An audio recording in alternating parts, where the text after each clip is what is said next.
ఈ legal awareness ప్రోగ్రామ్కి విచ్చేసి అధ్యక్షత వహించినటువంటి జడ్జి మేడంకు మరియు వేదిక పైన ఉన్నటువంటి అధికారులకు, పెద్దలకు, ఇక్కడికి విచ్చేసినటువంటి గ్రామ ప్రముఖులకు, గ్రామస్తులకు, మీడియా మిత్రులకు, పిల్లలకు అందరికీ కూడా నా యొక్క నమస్కారాలు. అయితే ఇందాక ఆల్రెడీ చాలా వరకు అన్ని టాపిక్స్ కవర్ చేసుకుంటూ వచ్చారు. అయితే రెగ్యులర్గా నిత్య జీవితంలో మరియు ప్రస్తుతం మా దగ్గరికి అంటే పోలీస్ స్టేషన్లో వస్తున్నటువంటి ఇష్యూస్, దానికి సంబంధించి 4 విషయాలు చెప్పదలుచుకున్నాను. తొందరనే కంప్లీట్ చేస్తా. ప్లస్ చాలా వరకు ఉపయోగకరంగా ఉంటాయి. అంటే గమనిస్తున్నాం కాబట్టి ఎక్కడ సమస్యలు ఉన్నాయి, ఏం ప్రాబ్లమ్స్ ఉన్నాయి అనేది అవగాహన వస్తుంది. ఆ అవగాహన మేరకు అంటే వచ్చిన వాళ్ళతో మాట్లాడుతుంటాం. ఈ అవకాశాన్ని తీసుకొని కొన్ని విషయాలు చెప్తాను మేడం, మీ పర్మిషన్తో. అయితే ముఖ్యంగా ఈ సైబర్ క్రైమ్ గురించి ఏమైందంటే, ఇప్పుడు మొబైల్ ఫోన్ అన్నీ అయిపోయింది. వాచ్, వీడియో, ఆడియో, దాంతోపాటు రెగ్యులర్గా ఉపయోగించే కాల్ కమ్యూనికేషన్, దాని గురించి అంటే ఎంత ఎక్కువగా ఉపయోగిస్తున్నామంటే అది చెప్పాలంటే బాడీలో ఒక పార్ట్గా అయిపోయింది సెల్ ఫోన్. అయితే ఆ సెల్ ఫోన్ ఉపయోగించే క్రమంలో అంటే చాలా విషయాలు ఉపయోగకరంగా ఉంటాయి. దాంతోపాటు కొన్ని మనకు చేటు కల్పించేవి కూడా ఉంటాయి ఫోన్ వల్ల. వీలైనంత మటుకు అవకాశం ఉంటే మనకు ఉపయోగపడే విషయాలనే దాని నుండి స్వీకరించుకొని ఉపయోగించుకోవాలని కోరుకుంటున్నాను. ఇంకోటి, ఈ మొబైల్ ఫోన్లో మెయిన్ సైబర్ క్రైమ్ రిలేటెడ్గా జరిగే ఇష్యూస్ ఏంటంటే, ఫస్ట్ ఎవరైతే ఆశపడతారో, లోబిగా ఉంటారో వాళ్ళు ఎక్కువగా ఈ సైబర్ క్రైమ్లో నష్టపోయే అవకాశం ఉంటుంది. ముఖ్యంగా గమనించాల్సింది ఏంటంటే, ఈ వాట్సాప్లలో ప్లస్ సోషల్ మీడియాలో చాలా వరకు యూట్యూబ్ని ఎక్కువగా ఉపయోగిస్తున్నాము, ఇన్స్టాగ్రామ్ని ఎక్కువగా ఉపయోగిస్తున్నాము. అందులో వచ్చే ఏపీకే ఫైల్స్ అని ఉంటాయి. అంటే తెలియని వ్యక్తుల నుండి ఏదైనా ఫైల్స్ వచ్చినట్లయితే వాటిని ఎట్టి పరిస్థితిలో డౌన్లోడ్ చేయకండి, వాటికి రెస్పాండ్ కాకండి. ఏదో ఉందని చెప్పేసి దాన్ని ఓపెన్ చేయడానికి ట్రై చేసి వాటిని డౌన్లోడ్ ఓపెన్ చేసినట్లయితే మొబైల్లో ఉన్నటువంటి మనకు సంబంధించిన వ్యక్తిగత సమాచారము, మొబైల్లో ఇన్ఫర్మేషన్ ఎవరైతే ఆ ఫైల్ ఇచ్చి చేస్తున్నారో వాళ్ళకు ఇన్ఫర్మేషన్, మొబైల్లో ఉన్నటువంటి ఇన్ఫర్మేషన్ అన్ని దాన్ని వాళ్ళకు ఉన్న దాంట్లో ఉపయోగించి సైబర్ నేరాలు చేసి మిమ్మల్ని నష్టపరిచే అవకాశం ఉంటుంది. అట్లనే ఒకటి మెయిన్ గమనించాల్సింది ఏంటంటే, చాలా వరకు ఇప్పుడు రీల్స్ చూస్తున్నారు, ప్లస్ కొన్ని అడ్వర్టైజ్మెంట్ చూస్తున్నారు. చూసి జాబ్స్ కోసం అని చెప్పి, లేకుంటే కొంత అమౌంట్ 100 రూపాయలు ఇన్వెస్ట్ చేస్తే 1000 రూపాయలు వారం రోజులలో, నెల రోజులలో మీకు వచ్చే రకంగా చేస్తామని చెప్పేసి చెప్తున్నారు. ఇట్లా ఏది కూడా ఆయాచితంగా రాదు, కష్టపడింది ఏది కూడా రాదు, చెమటోడ్చింది ఏది కూడా రాదు. కాబట్టి అనవసరంగా ఏదో లబ్ధి పొందుతామని చెప్పేసి ఆశపడినట్లయితే సైబర్ నేరాలకు గురయ్యే అవకాశం ఉంటుంది. అయితే ఇందులో మీరు పాటించాల్సింది ఏంటంటే, ఫస్ట్ వీటిలో ఏం చేస్తారంటే కొంత అమౌంట్ డిపాజిట్ చేయమని కానీ పంపమని కానీ చెప్తారు.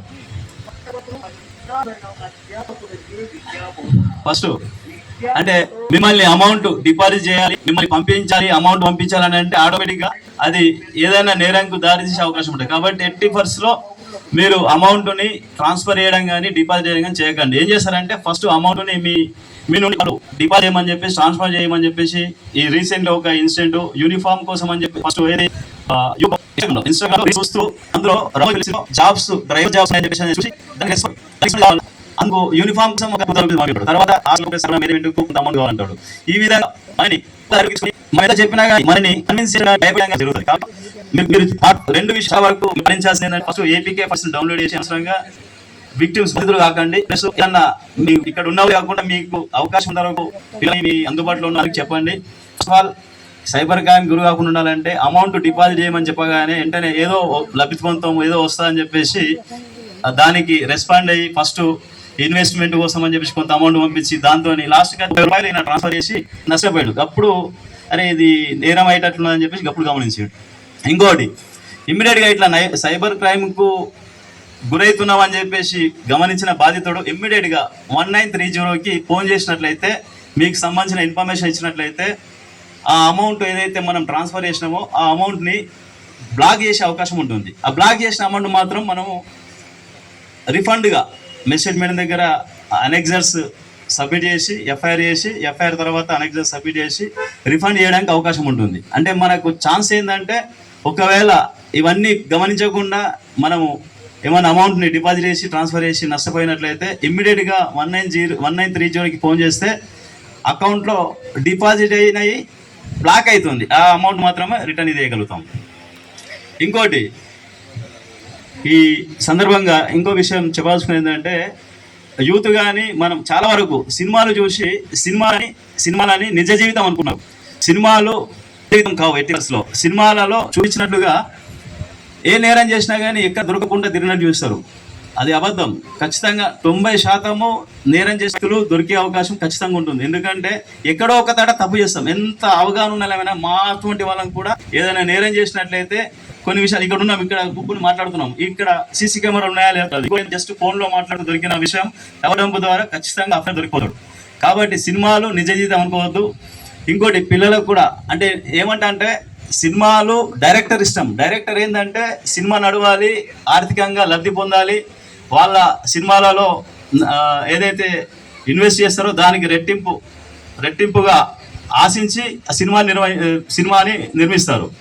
కాబట్టి నిజ జీవితంలో ఉన్నటువంటి మన యొక్క జీవితాలు, మన నుదిటి రాత, మన యొక్క కర్మ ఫలాలు మనము అంటే ఏదైతే ఉంటామో నిజ జీవితంలో జీవిస్తుంటామో అవే మనకు ముఖ్యమైనవి. కాబట్టి సినిమాలు చూసి సినిమాలని జీవితాలని చెప్పేసి అనుకోకండి. ఇంకొకటి ఇక్కడ ఉన్న పేరెంట్స్కు, యూత్కు మరియు పిల్లలకు ఒక విషయం తెలుసుకున్నాను. అంటే ఎందుకంటే రీసెంట్లీ లవ్ మ్యారేజ్ విషయంలో ఒక విషయం తెలుసుకునే అవకాశంగా ఏం చేస్తారంటే పిల్లలు జస్ట్ అంటే ఈవెన్ మేజర్ అంటే 18 సంవత్సరాలు దాడగానే వాళ్ళు ఎట్లా అంటే ఎట్లుంటున్నారంటే ఇక తల్లిదండ్రులు చెప్పినా కానీ పెద్దలు చెప్పినా కానీ వినిపించుకోకుండా మేము మేజర్ అయినా మాకు సొంతంగా నిర్ణయం తీసుకునే అధికారం ఉంది అనే రకంగా ఫీల్ అవుతున్నారు.